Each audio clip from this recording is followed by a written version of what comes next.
आप देख सकते हैं अभी हम मौजूद हैं मीना बाजार स्थित, जो कि लोहारे खुर्रे और घाट गेट और रामगंज के बीच में पड़ता है, जहां विधायक रफीक खान और पार्षद की जो तख्तियां शिलान्यास की यहाँ लगाई गई थी वो किसी के द्वारा तोड़ी गई हैं।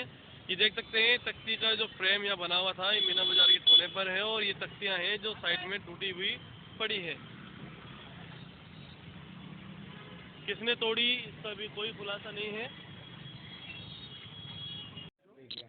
आप देख सकते हैं जो घटना घटी है, सभी कार्यकर्ता पार्षदगण यहाँ मौजूद है। रामगंज थाने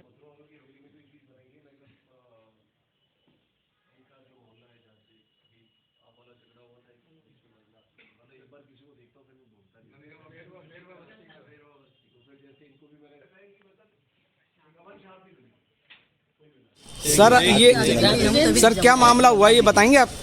देखिए, आज हम तमाम लोग पार्षद लोग, वार्ड अध्यक्ष और कांग्रेस पार्टी के हम सभी कार्यकर्ता यहाँ रामगंज थाने पे उपस्थित हुए हैं। हमने एक रिपोर्ट दर्ज करने के लिए कहा है। इंचार्ज साहब को रिपोर्ट भी लिखित में दी अज्ञात लोगों के खिलाफ। मीना बाजार के कोने पे घाटगेट बाजार में विधायक साहब की शिलालेख पट्टी का लगी हुई थी पिछले 1 साल से, लेकिन अभी आजकल में कुछ असामाजिक तत्वों ने उस शिलालेख को तोड़ा है जानबूझकर। और जब से प्रदेश में भारतीय जनता पार्टी की सरकार बनी है, हमने देखा है कि पिछले 5 साल में अशोक गहलोत जी ने और हमारा आदर्श नगर के लोकप्रिय विधायक रफीक खान साहब ने जो 5 साल में विकास के काम किए, उन कामों को भारतीय जनता पार्टी और उनके नेता पचा नहीं पा रहे हैं।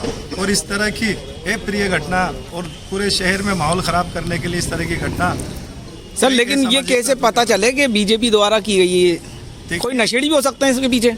ये काम पुलिस का है। हमने पुलिस को लिखित में दिया, अज्ञात लोगों के खिलाफ दिया। लेकिन जिस तरह की वो पट्टी टूटी हुई है, नशेड़ी लोहे के सामान को ले जाते हैं, लेकिन वो पट्टी ईंटों की और सीमेंट बजरी की बनी हुई है। और जिस तरह से उस पट्टी को तोड़ा है, प्राइमा फेसी देखने से ही पता चलता है किसी ने विद्वेष भावना से तोड़ा है। सामने महापौर का 20 मीटर पे मकान है, कुसुम यादव जी का 20 मीटर पे ही रामगंज थाना है। इन सब की नाक के नीचे इस तरह की घटना होती है, ये पूरी निंदनीय घटना है। सर बताया कि ये जो ग्रीन बोर्ड पार्षद के लगे हुए हैं विधायक के, वो भी हटा दिए गए। बिल्कुल, हमने उसके लिए भी शिकायत दी है इंचार्ज साहब को, उसकी भी जांच होगी। कौन लोग इस तरह से विद्वेष भावना से कर रहे हैं। पूरे जयपुर में बोर्ड लगे हुए हैं, वहाँ के कहीं के तो नहीं हटते, यहाँ रामगंज क्षेत्र के, घाटगेट क्षेत्र के क्यों हट रहे हैं? यानी जो हमारे कांग्रेस के विचारधारा के पार्षद हैं, कांग्रेस के पार्षद हैं, उन्हीं के बोर्डों को, उन्हीं की तख्तियों को हटाया जा रहा है। पिछले 20 साल से पुराने बीजेपी के एमएलएस की, मंत्रियों की तख्तियाँ आज भी लगी हुई हैं। कभी कांग्रेस के किसी कार्यकर्ता ने नुकसान नहीं पहुँचाया।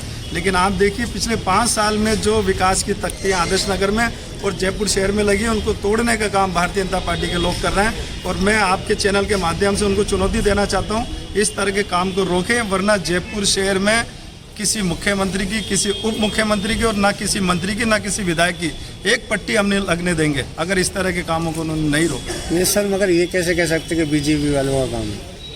देखिए, हम राजनीतिक लोग हैं, हम समझते हैं कि विधायक साहब की उस पट्टी से किसको परहेज हो सकता है। आम आदमी को तो उस पट्टी से परहेज हो नहीं सकता। पूरे जयपुर शहर में, पूरे राजस्थान में और आज से नहीं, एक परंपरा रही है, जब भी कोई विधायक मंत्री कोई विकास का काम करता है उसकी पट्टी लगती है। हमने 20-20 साल पुरानी पट्टियाँ लगी देखी हैं। पहले भी ऐसी 1-2 घटना हुई हैं, हमने उसके खिलाफ जब शिकायत दी तो उसके बाद वो घटनाएं रुकी हैं। लेकिन अब पिछले कुछ दिनों से रामगंज क्षेत्र में, घाटगेट क्षेत्र में इस तरह की घटनाएँ चल रही हैं। हमने लिखित में यहाँ इंचार्ज साहब को रिपोर्ट दी है थाना रामगंज में। मुझे पूरा विश्वास है पुलिस पर कि ऐसे असामाजिक तत्वों के खिलाफ सख्त से सख्त कार्रवाई करेगी। सर तो आपका मतलब ये है कि विशेष तौर पे आदर्श नगर विधायक को ही टारगेट किया जा रहा है? नहीं, ये कांग्रेस के जितने भी विधायक हैं या कांग्रेस राज में जितनी भी योजनाएं आप देखिए, पूरी सरकार जब से बनी 1 साल से अशोक गहलोत जी की तमाम योजनाओं को बंद करने का उन्होंने काम किया। तो इससे इस बात का अंदाजा लगता है कि किस तरह की द्वेष भावना से भारतीय जनता पार्टी के लोग काम कर रहे हैं। पिछले 1 साल में एक ईंट लगाने का काम भारतीय जनता पार्टी के लोगों ने नहीं किया, लेकिन जो 5 साल में अशोक गहलोत जी ने और विधायक रफीक खान साहब ने जो काम किए, उन कामों के उनकी